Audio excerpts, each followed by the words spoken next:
There you are. Ish. The Demon King said, echoing Hemi's words from the first exchange. There you are. You said you would miss observing me. Himo said. His voice strained from the effort of holding on. The Demon King said. I will. And the single gold eye dimmed went dark, and 1,200 years of existence ended on 3 syllables that sounded like they meant it. Whether they did, whether he felt it, whether the Mimaki had finally become the real thing, in its last moment, nobody would ever know. And that uncertainty was perhaps the most devastating thing about his death. Not the body crumbling, not the darkness dissolving, but the question of whether his last words were real. Hime got to his knees as the Demon King's body dissolved into grey ash. The ash did not scatter it, settled gently onto the broken arena floor like snow onto a grave. His sword clattered beside him, and he did not pick it up. He knelt in the ash and the silence and the fading light, with his cracked ribs and his failing knee, and all 10 years of his war written on his body, and he said nothing. There is nothing to say. You do not give a speech after killing someone who grew flowers and built schools and might have felt everything or nothing at all. You just kneel and breathe and let the moment be what it is. Aizen's hands were ruined, the palms burned black from holding the shadow blade. No. He looked at them without expression and then looked at Haita, who was already moving toward him with golden light gathering at his fingertips. Haito healed me silence. The burns resisted at first, collected by the Demon King's magic, but divine light was persistence made visible, and Haita was the most persistent man alive. The skin regrew slowly, painfully, and Aizen endured it the way he endured everything, by not acknowledging that enduring was remarkable. She had been hovering for the duration of the fight, and her feet touched the ground with the gentleness of someone who had used everything she had and was holding herself together through sheer refuse. Ah, Jicrax. His face was white. Her hands shook. The mana exhaustion was deep enough that her ears drooped, the physical tail she could not control. She walked to Himo, slowly knelt beside him in the ash, and put one hand on his shoulder. She did not squeeze. She did not speak. She just placed her hand there and left it. And knowing what she did not yet show, it was her version of sobbing. Log Princess Feria dissolved with the Demon King's death. The magic that have maintained it returned to the air like steam off water. She walked across the shattered arena floor, stepping over cracks and through ash. And when she reached the party, she sat down on the broken stone beside them and said nothing because nothing was the Four heroes and one witness sitting in the ruins of a 12-year-old ambition, surrounded by ash that might have been a body and might have been a metaphor and was definitely both. The castle groaned around them, deep structural sounds that said the framework keeping it standing had been the Demon King's will. And that will was gone. We should leave. Frieren says, her voice barely above a whisper. The castle will collapse within the hour. Himo tried to stand and his knee gave out. Aizen kept him with bandaged hands that must have screamed at the weight. Haito took Himo's arm. Black Princess grabbed the sword because someone had to, and she was the only one with free hands. 5 people stumbling through a dying castle toward the surface, towards light, toward whatever came after the end of everything they had been fighting for. Arctieki, the word Seppusi, the edge from the collapsing castle into dawn. Not the Jetu kind, not the watercolor sunrise of a painting, a war-torn red and industrial and boozed with clouds that looked like they had been in a fight of their own. Behind them, the Black Seal Door groaned its death rattle, walls filled inward. Towers collapsing with sounds like centuries of Hold Brook being released all at once. Black Princess looked back and watched 1,200 years of architecture die in minutes. The castle de Nippo Chematekuri. Isak deflated like the wool holding it upright had simply decided it was done. The ground beneath their feet vibrated with something that was not the castle's collapse, something deeper, more fundamental, a shifting of earth that started as a hum and grew into a tremor. Frerin stopped walking. She pressed one hand against the ground and closed her eyes. Disudi, she said. The Demon King said it would surface when the castle fell. Hihetotaji, Himi said. Everyone, get behind Aizen. Black Princess started to protest that she was not a combatant and then remembered that nobody thought she was, and that getting behind Aizen was just good policy regardless. The plane crashed open, not violently but precisely, like a book opening to a marked page. Great sweeps of earth tilted and separated, and through the gaps came light, warm, golden light that had no business existing underground. But there it was, rising from the depths like a sunrise and reveled. Structures emerged. Domes and spires and bridges and gardens. A city built with the care of someone who had 1,200 years to get the sequels right, and probably spent most of those centuries making sure the streetlights matched the architecture. 300,000 demons woke up on the last morning of the world they knew. Black Princess could see them through the gates in the rising earth, small figures in the golden underground light going about routines that had been established centuries ago, then stopping, looking up deeply as the ceiling crack open and real sky pull in for the first time in generations. キツタキタ方が動画にメカレとして Some of them had nomos in sky. She realized the children. There were children down there who had been born underground and lived their entire lives by artificial light. And now they were seeing clouds for the first time, and the clouds were red with wood on. And that was so unfair, it made her chest hurt. The city surfaced over 20 minutes, titanic magical engineering, unwinding itself without its creator's guidance. Failsax, the Demon King, had built for exactly this scenario. He had known. He had known he would lose, and he had prepared his city to survive without him. The streets aligned with the surface. Ramps formed where click faces met the roads. The transition was not seamless, but it was intentional, every piece of it designed by someone who loved 300,000 people enough to build them a future he would not share.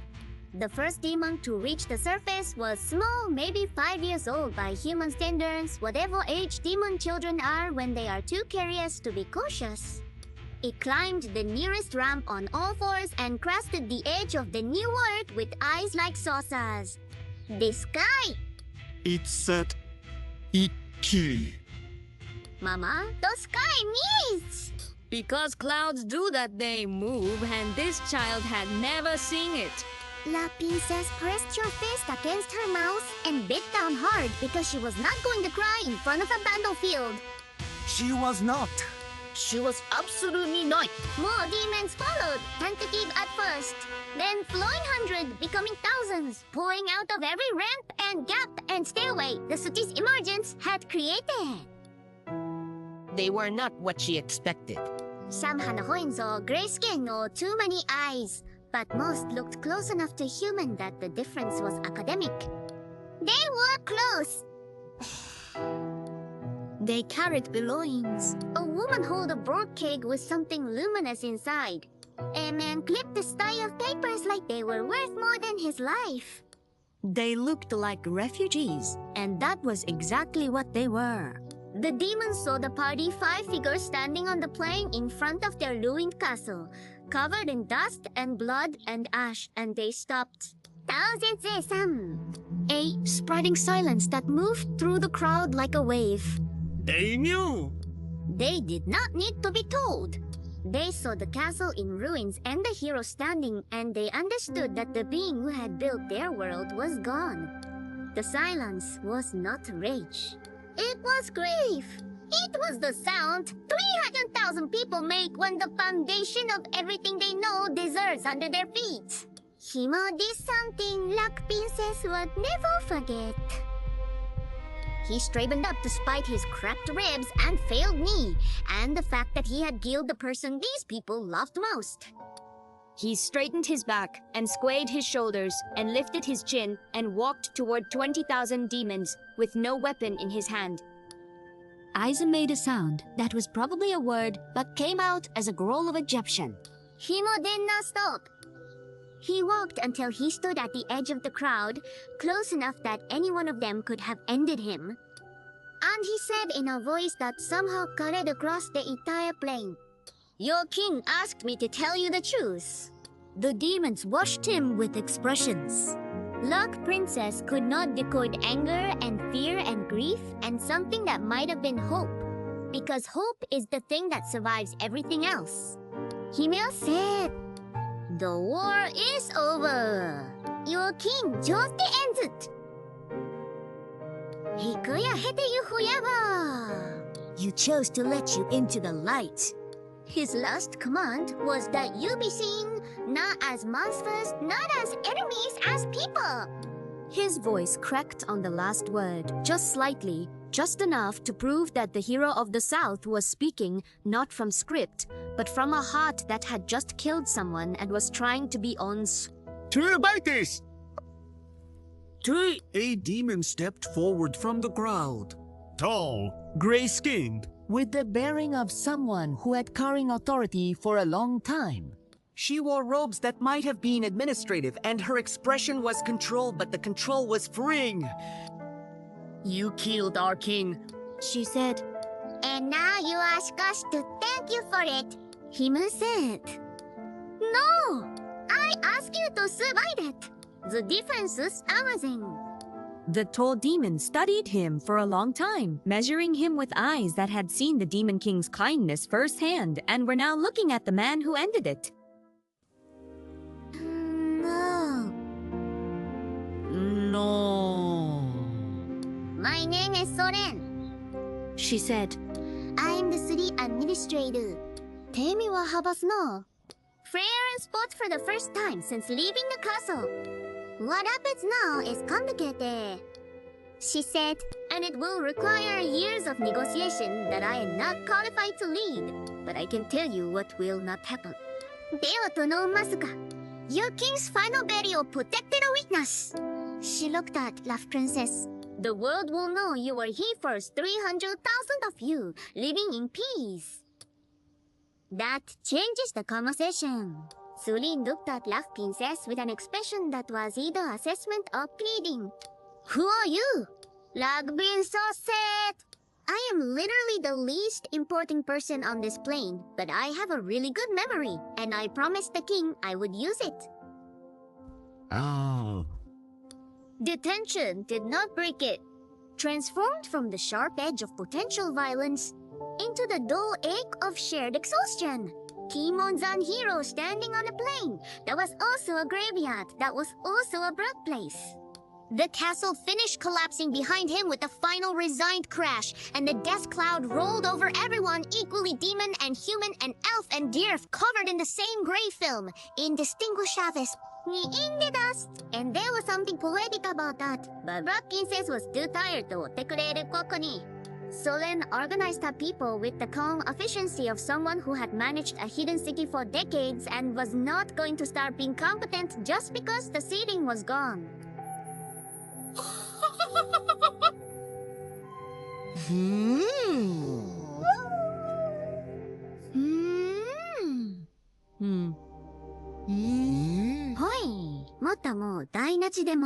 She directed families to open ground, sent runners to check structural damage, established a perimeter that was not a defense line, but a census cordon, making sure nobody was lost in the transition. Himo watched her work and said to no one in particular, the Demon King chose his people well. Friends, he had 1,200 years to choose. Himo said, still chose well. Aizen Sota. He did not announce it or make a speech about it. He did. His legs simply informed him the service had been terminated, and his body negotiated a controlled descent that ended with a dwarf sitting on a rock with his banished aunt in his lap. Haito sat beside him and healed the burns Properly, now that adrenaline was not prioritizing speed over thoroughness. The golden light sank into Aizen's palms, slowly, tenderly. Haito's healing was always better when he was not being Sanet. Does it hurt? Haite asked. Aizen said, いい柔らかくて Which meant, yes, enormously. The sun climbed higher, and the red dog mellowed into something that resembled actual morning. La Princess sat on a piece of rubble that had been a column and watched the improbable sight of a demon city, learning the exists above ground.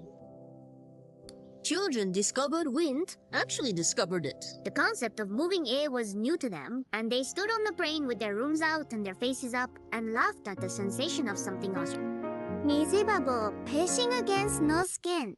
Adults stepped farther back and watched with expressions that mixed wonder and terror in equal parts. The above world was everything they had been taught to fear, and it had grass. La Princess's lack power flickered one last time in the castle's dying magical field, a brief burst that froze her vision for a heartbeat and showed her not a past memory this time, but a possibility. You sure? The demon city integrated into the surface world. Humans and demons sharing trade routes and arguments, and terrible parking decisions. It was not a prophecy. Her power did not do prophecies. It was a probability, a weighted outcome, calculated from the variables present on this field right now. A hero who chose honesty, an administrator who chose survival, a witness who chose to remember. It could work. It was not guaranteed, but it could work. She told Freyan about the vision. The elf listened without expression and then said, Probabilities derived on temple asawashi are unreliable as predictor. But La Princess has seen Freyan's air twitch when you mentioned the trade routes. Freyan wanted it to work too. The elf, who had watched civilizations rise and fall and rise again, was not immune to hope. She was just better at hiding it.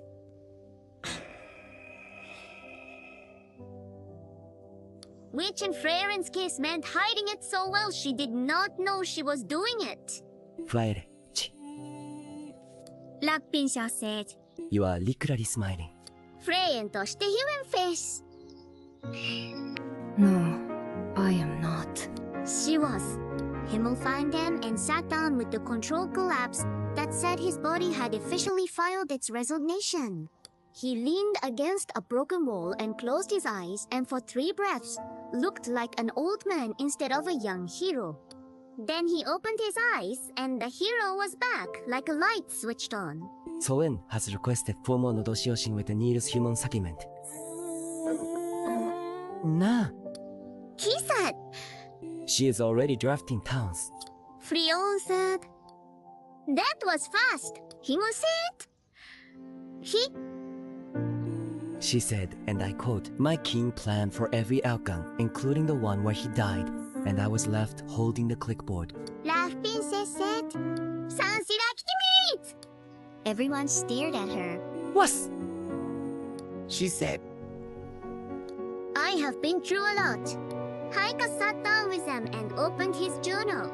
He had been writing in it during the demon emergence while healing Aizen's hands while the world rearranged itself around him.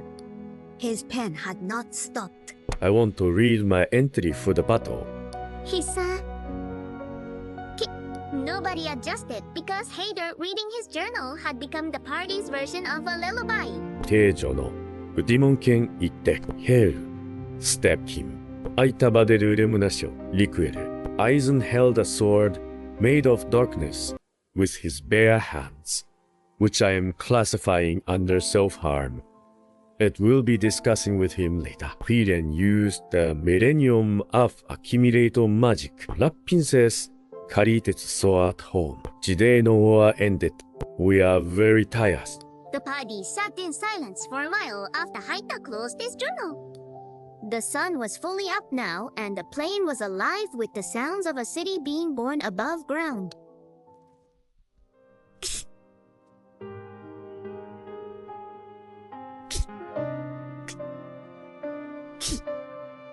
Somewhere a demon child was trying to catch a butterfly and failing spectacularly. Somewhere a human scout from a distant patrol had arrived at the edge of the plain and was staring at the new city with the expression of someone whose report was not going to be believed. Somewhere history was being re-listened by simple proximity, demons and daylight coexisting not because of a treaty or a spell, but because a castle fell and nobody had time to be afraid before they had. Aristade be nebus, Hime? Black Princess said. He looked at her with the tired, wolf expression that made people follow him into castles full of demons. What you did walk into a